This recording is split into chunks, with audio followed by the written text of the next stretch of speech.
Hallo meine Freunde, hola Madridistas. Für euch ist heute Freitag der 23. Für mich definitiv Freitag der 13.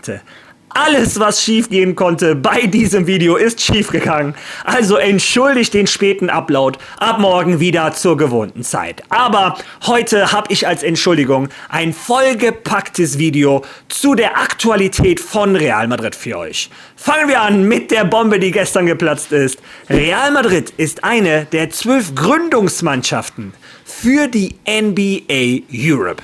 Was da los ist, was das für Real Madrid bedeutet, erfahrt ihr natürlich in diesem Video. Dann unterhalten wir uns über eine Attacke von José Mourinho auf Álvaro Arbeloa. Ich war extrem überrascht, aber wir schauen uns an, was da passiert ist. Danach unterhalten wir uns über Joan Laporta. Ihr wisst, er steht vor Gericht wegen schweren Betruges. Und gestern, gab es eine dramatische Wendung und es sieht nicht gut aus für den Präsidenten des FC Barcelonas. Und zu guter Letzt hat Real Madrid TV mal wieder ein Video über Arda Güler gemacht. Ich weiß, dass ihr es liebt. Wir schauen es uns gemeinsam an.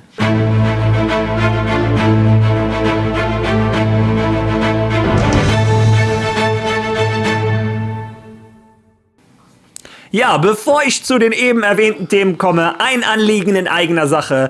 Ihr wisst, Dihan und ich haben den Podcast Klein und Haarig und wir haben vorgestern meine bisherige Lieblingsfolge aufgenommen. Wir haben uns unterhalten über die Entlassung von Xabi Alonso, über Trainer Álvaro Arbeloa, über das tolle Spiel gegen Monaco, über Arda Güler, über Jude Bellingham und.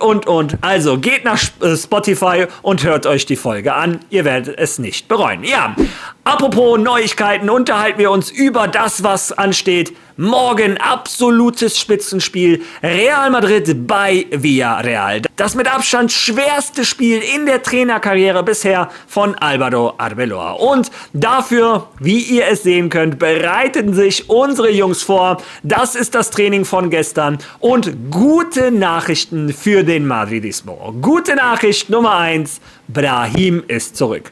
Nach dem Finale des Afrika Cups, was für ihn dramatisch geendet hat, das muss ich zugeben, ist der Marokkaner wieder in Valdebebas, trainiert mit der Mannschaft mit und kann gegen Villarreal helfen. Jetzt natürlich die Frage, wie hat er diesen Elfmeter, diese Finalniederlage verkraftet?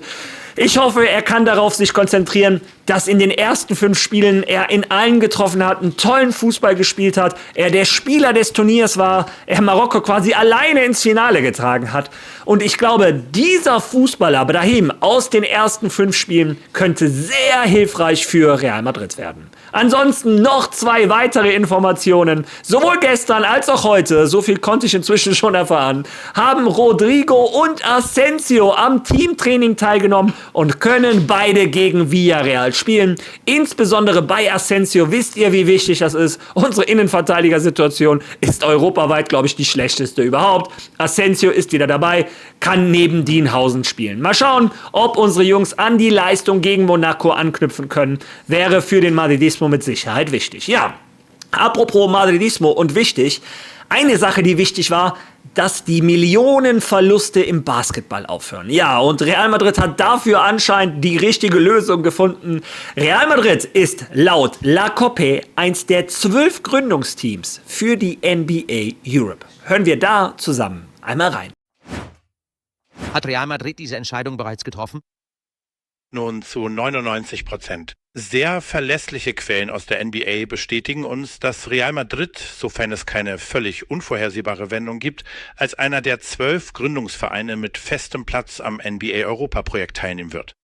Wie du weißt, hat die FIBA, die Partner der NBA bei diesem NBA-Europa-Projekt ist, Europa erreicht, dass es 4 variable Plätze gibt, die man sich sportlich verdienen muss. Aber zu 99,9% hat Real Madrid die Zusage, Teil der NBA Europa zu sein, allerdings erst ab der Saison 2027/2028. Was würde dann nächstes Jahr passieren? Wenn Real Madrid sich entscheidet, an der NBA Europa teilzunehmen, könnte Real Madrid dann nächstes Jahr noch in der Euroleague spielen oder nicht? Im Prinzip nein, sie könnten an einem FIBA-Wettbewerb teilnehmen, der FIBA Super League, und dort das Übergangsjahr verbringen, bis sie 2027/2028 zur NBA Europa stoßen. Ja, ihr habt es selber gehört, 99%, also das Ding ist durch. Real Madrid wird einer der Gründungsvereine der NBA Europe. Und ich bin ehrlich, ich habe ein geteiltes Herz. Auf der einen Seite bin ich Nostalgiker und ich liebe die Euroleague. Ich verfolge sie seit Jahren und liebe die Spiele gegen die Griechen, Panathinaikos, Olympiakos, in der Türkei gegen Fenerbahce, gegen Enes oder auch gegen Partizan, gegen Roter Stern, gegen Zalgiris, gegen diese Kulturgüter des europäischen Basketballs. Auf der anderen Seite muss ich sagen, die Basketballsparte von Madrid macht seit Jahren Millionen Verluste. Und es ist nicht so, dass Real Madrid das Geld aus dem Fenster schmeißt. Im Gegenteil, was das Budget angeht, sind wir in der Euroleague nicht mal unter den Top 7. Von unseren gesamten Spielern, und wir haben einige der Besten in ganz Europa, ist keiner dabei in den Top 15, was das Gehalt angeht. Und trotz alledem hat Real Madrid Erfolg. Wir haben vor 2 Jahren die Euroleague gewonnen, 3 Jahre maximal. Ich erinnere mich an den Korb von Sergio Llull. Ja, also wie dem auch sei, Madrid gibt wenig aus, holt Erfolge und macht trotzdem Verluste. Also da muss sich was verändern. Real Madrid ist dafür bekannt, immer innovativ zu sein. Wir haben damals den Europapokal der Landesmeister gegründet. Wir sind Vorreiter in der Super League. Es ist eine logische Schlussfolgerung, dass wir zur NBA Europe wechseln, auch wenn mir mein Herz blutet. Eure Meinung, bin ich gespannt. Vielleicht sehe ich das ja als Einziger so. Lasst mir eure Meinung bitte in den Kommentaren. Ja, und wenn ihr schon mal da seid, sagt mir auch, ob euch dieses Basketball-Inhalt auch gefällt, ob ihr da öfter was drüber wissen wollt oder ob ihr sagt, nee Mario, bleib beim Fußball. Lasst mich das in den Kommentaren wissen. Ja, kommen wir von der NBA Europe zu Joan Laporta. Ich glaube, da finde ich keinen guten Übergang. Aber ihr wisst, Joan Laporta ist mehrfach angezeigt wegen schweren Betruges. Das Ganze aus dem Jahr 2016. Da haben mehrere Privatpersonen bei einer Firma investiert, CSSB Limited. Und die investiert haben, haben gesagt, wir haben das nur gemacht, weil auf der anderen Seite des Schreibtisches Joan Laporta saß. Sein Renommee, er ist vertrauenswürdig. Naja, das haben sie zumindest gedacht. Und unter diesen ganzen Fällen, es gibt etliche, sticht einer heraus. Da hat eine Familie in Lotto gewonnen gehabt, haben 34 Millionen Euro gewonnen und haben 2,4 Millionen davon in diese Firma CSSB Limited investiert. Und jetzt das Problem. Joan Laporta und Kollegen haben den Anlegern eine Rendite von 6% versprochen. Und das, obwohl sie, laut Ankläger, schon wussten, dass diese Firmen zum Scheitern verurteilt sind. Und das macht das Ganze zu einem schweren Betrug. Joan Laporta hat vor Gericht behauptet, er hat nie einen Vertrag unterschrieben mit dieser Anklägerin. Er würde die Frau noch nicht mal kennen. Doch gestern dramatische Wendung. Gestern ist ein Formular aufgetaucht mit der Unterschrift von Joan Laporta. Ein Vertrag, den die Richterin als Beweismittel zugelassen hat. Also das Ding ist gesichert. Das sieht ganz, ganz schlecht aus für Joan Laporta. Hört da selber einmal rein.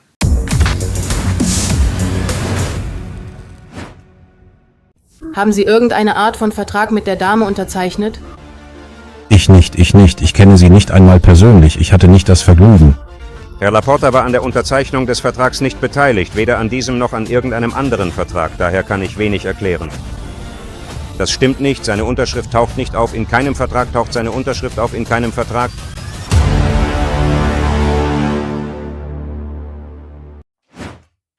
Ja, wie gesagt, Joan Laporta offensichtlich gelogen.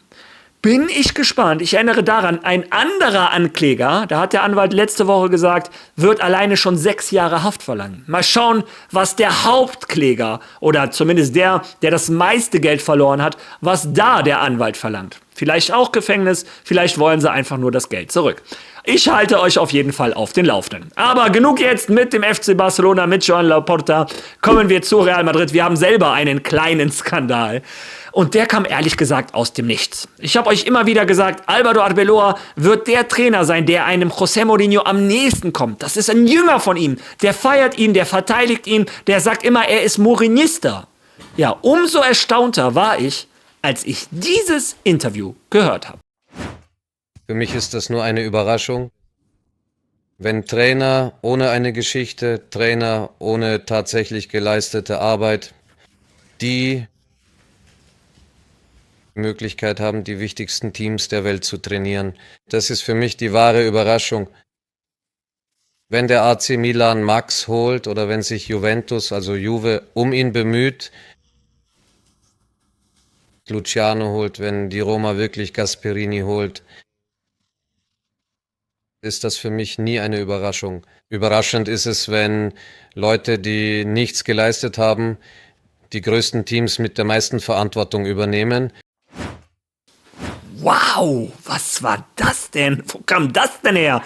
Die Giftpfeile waren offensichtlich an Real Madrid und Álvaro Arbeloa gerichtet.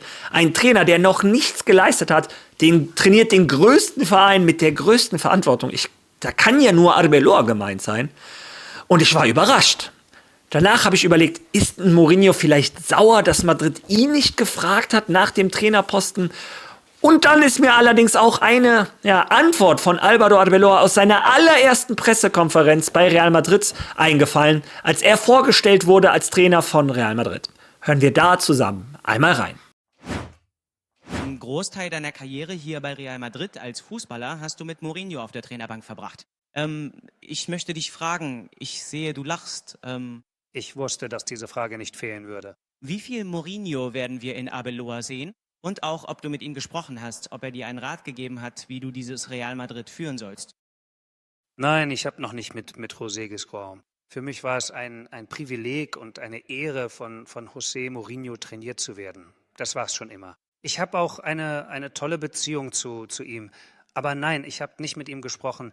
Und natürlich, war er eine Person, die mich sehr beeinflusst hat, die ich in mir trage. Und ich werde Álvaro Arbeloa sein. Denn es stimmt, dass ich keine Angst vor dem Scheitern habe. Die hatte ich nie. Aber ich bin sicher, wenn ich José Mourinho sein wollte, würde ich kläglich scheitern. Ja, und ich glaube ganz ehrlich, Álvaro Arbeloa meinte das gar nicht böse. Der hat ja gesagt, es ist eine Ehre, ich bin ein Freund von Mourinho, es war mir immer eine Ehre, unter ihm zu trainieren, etc. Ich glaube, diesen Satz, den kann man falsch verstehen, aber ich glaube, Arbeloa wollte damit nur so viel sagen, wenn ich versuche, jemand anderen zu imitieren, nicht ich selber zu sein, dann werde ich keinen Erfolg haben. Allerdings kennen wir José Mourinho. José Mourinho ist nun mal eine Diva, ob man es mag oder nicht. Und dass ihn diese Aussage von Arbeloa vielleicht gekränkt hat, kann man ein bisschen nachvollziehen. Wie gesagt, ich glaube, Arbeloa meinte es nicht böse. Eure Meinung bin ich auch gespannt. Allgemein, was sagt ihr zu José Mourinho? Weil ein Teil von mir, bin ich ehrlich, wünscht sich ein José Mourinho immer noch zurück bei Real Madrid. Wobei ich anerkenne, der Glamour, die Aura, der José Mourinho von Porto, von Chelsea, von Real Madrid, der ist nicht mehr da. Er ist nicht mehr dasselbe. Die Titel bleiben aus. Man sieht seine Trainerlaufbahn.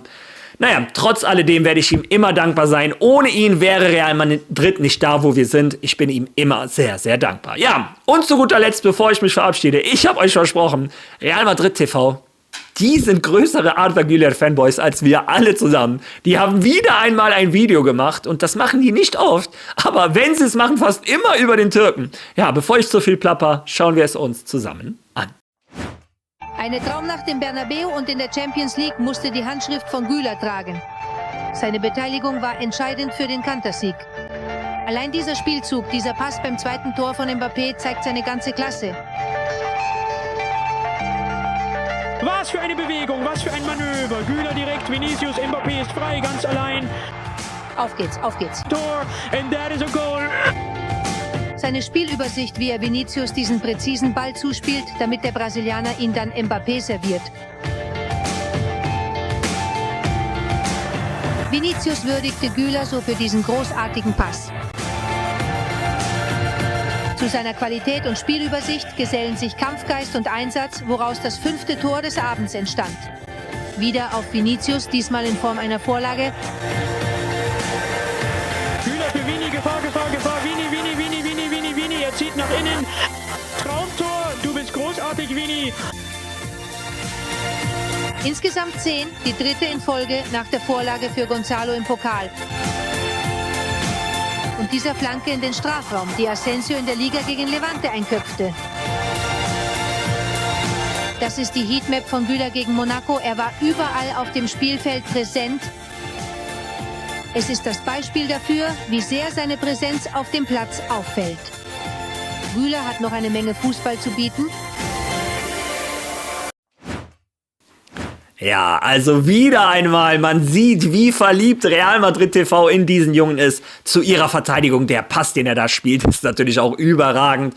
Die Reihe Assists in den letzten 3 Spielen, dazu noch ein Arbeitstier, der presst.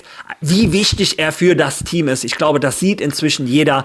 Dieser Junge muss unangefochten Stammspieler sein. Das sieht zumindest auch Real Madrid TV so. Ja, jetzt bin ich gespannt. Wie siehst du das Ganze? Was sagst du zu diesem Video? Lass deine Meinung bitte in den Kommentaren. Wenn du schon mal da bist, like dieses Video, teile dieses Video, hypen.